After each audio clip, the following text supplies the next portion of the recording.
Hello everyone, welcome back. If you're new here, my name is Meg and today I'm just going to talk to you guys about my tomato growing strategy this year because it's definitely changed a lot from last year. If you love growing tomatoes like me, you're going to want to watch this video.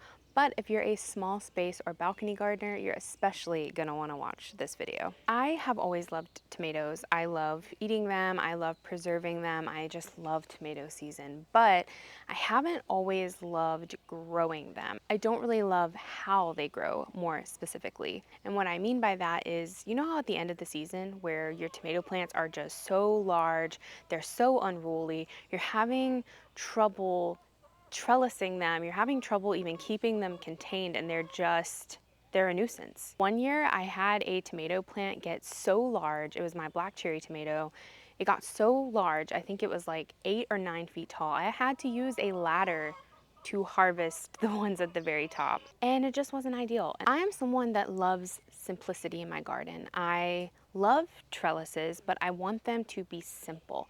I love all of my plants, but I want them to be simple. And for me, the more compact a plant is, the better. Even though I'm not a small space gardener or a balcony gardener, I kind of garden like I am one. I know that there are a lot of great ways that people have come up with out there to trellis your tomatoes and to make it easier to handle them and how large and tall they get.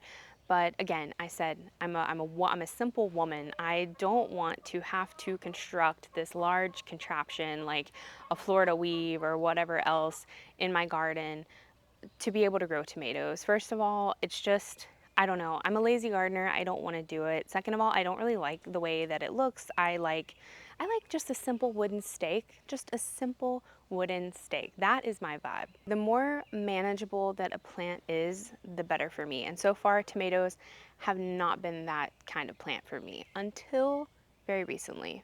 Last year I grew a new type of tomato that I'd never grown before and I absolutely fell in love. I think I'm going to be growing these types of tomatoes from now on. I don't think I'm ever going to be growing the other types that I grew ever again. Speaking of the types of tomatoes, let's just briefly go over the different types because I know that it can be really confusing for some people. We've got determinates, we've got indeterminates, we've got like semi-determinate, semi-indeterminate, we've got dwarf, we've got micro. There are a bunch of different types of tomatoes, and basically all those words are just descriptor words of how the tomato grows. There are over 10,000 different varieties of tomato, and each one, it seems, can grow a little bit different. So we have these descriptor words for the tomato so that you kind of have an idea of how that tomato grows when you buy it. Your most common types of tomato are your determinates and your indeterminates. And what that means with an indeterminate, it's a tomato that is going to grow all season long up until the frost at the end of the year kills it. It's going to put out a steady harvest, continuous throughout the season, and it's going to keep growing. As long as you let it, it's going to keep growing and keep vining because tomatoes are actually vines. So it's just going to keep growing. And these are the tomatoes that we wrestle with at the end of the year because they're like 8 or 9 feet tall. Any type of tomato can be indeterminate. A cherry tomato can be indeterminate, a beefsteak tomato can be indeterminate, any type. Then we've got our determinate tomatoes, and these tomatoes, they grow more compact. They don't get as tall as indeterminate tomatoes because they're typically not going to last the entire season. Determinate tomatoes typically get around 4 or 5 feet tall, and they tend to set their fruit all at once. When I say all at once, I don't literally mean like all at the same time, but instead of like a staggered and continual harvest of tomatoes, it tends to kind of put out like a flush, and you have like this 1 month where those tomatoes are prime time for harvesting. And typically our determinate tomatoes are gonna be our pasta tomatoes. Like the most popular one is the Roma. This is a great tomato to plant to preserve with because you have that flush coming in all at once. That's great for people that want to make pasta sauce because to make pasta sauce, you need a lot of tomatoes and you need them all at once. When I grow determinates, usually they grow, they put out their flush, their bounty for the season, and then they're done. And I have a really long growing season here in North Carolina, so I'll replant multiple rounds of determinate tomatoes. So what I like about both of these types of tomatoes, I like that the indeterminate tomatoes, They fruit all season long. You get that continuous harvest.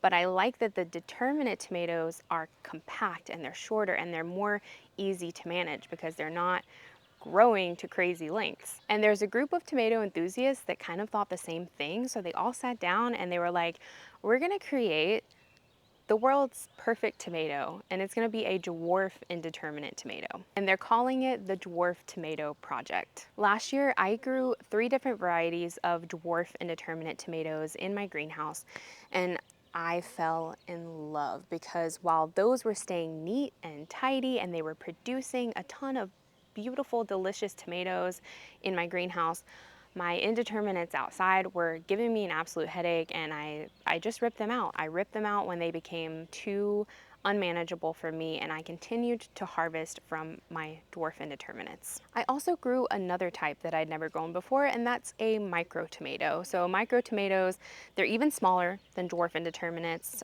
They still can be either determinate or indeterminate, but they only grow to be like a foot tall, whereas the dwarfs, they get around 3 or 4 feet tall. So this year I'm only growing dwarf indeterminates and determinates and micro tomatoes.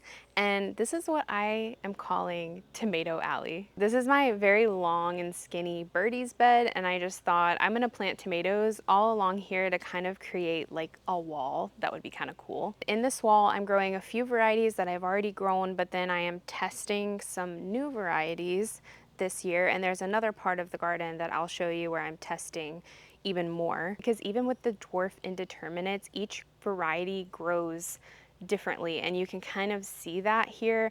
All of these are dwarfs, but some of them are kind of getting a bit taller than these two. These two right here are the varieties that I grew last year.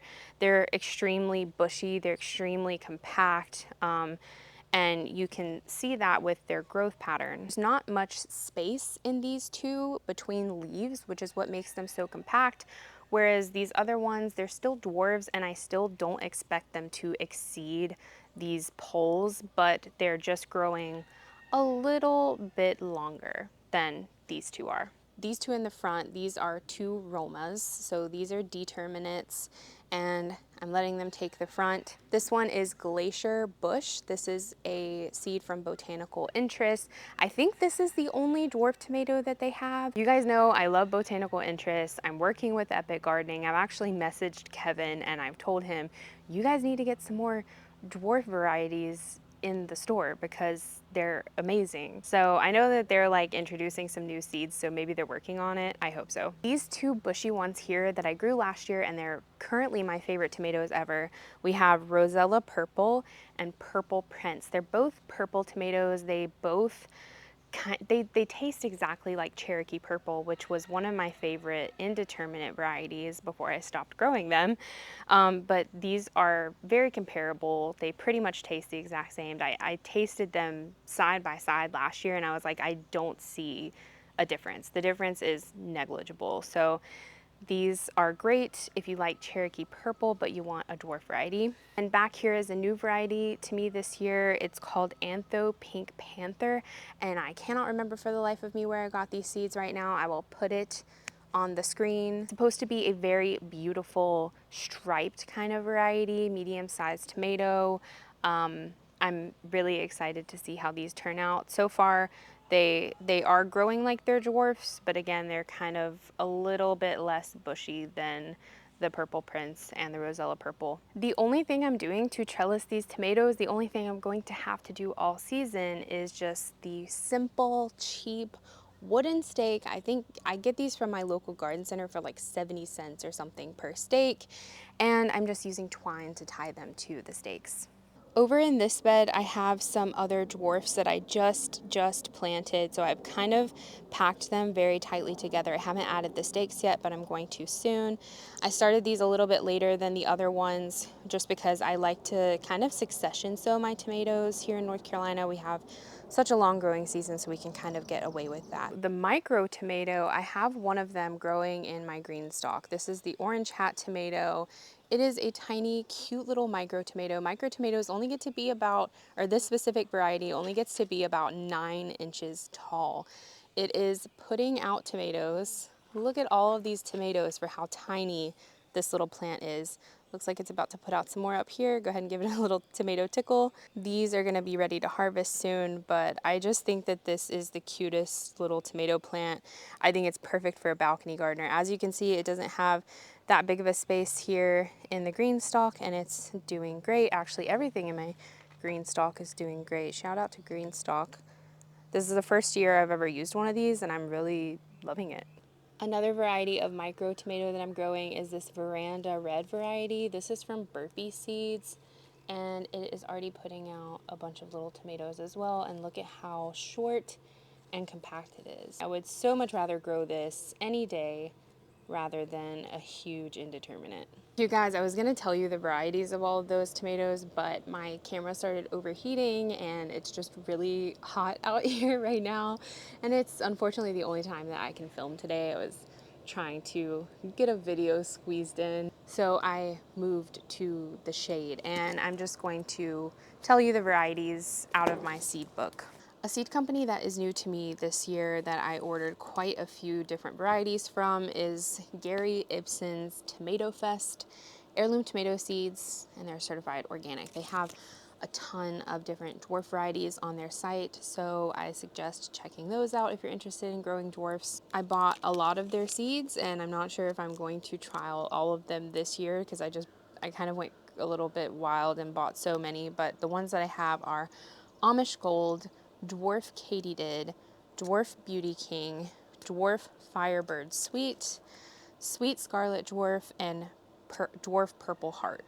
Another seed company that is also new to me this year that has a ton of the dwarf varieties from the Dwarf Tomato Project is Victory Seeds. I'm pretty sure you can order directly from the Dwarf Tomato Project website, but I think Victory Seeds carries like most of the varieties from the Dwarf Tomato Project. The varieties that I got from them are Dwarf Russian Swirl, Dwarf Modern Roman, Chocolate Lightning, Dwarf Stony Brook Speckled, Dwarf Tomato, oh, and Dwarf Mocha's Cherry, which I think is supposed to be like your black cherry, which is an indeterminate, but in a dwarf form. I'm not growing all of these, and I had a list of the ones that I was gonna grow somewhere, but I kind of have misplaced it, so I may have to go back through these and see which ones I wanna grow, which ones I can still fit in my garden this year after I succession sow everything.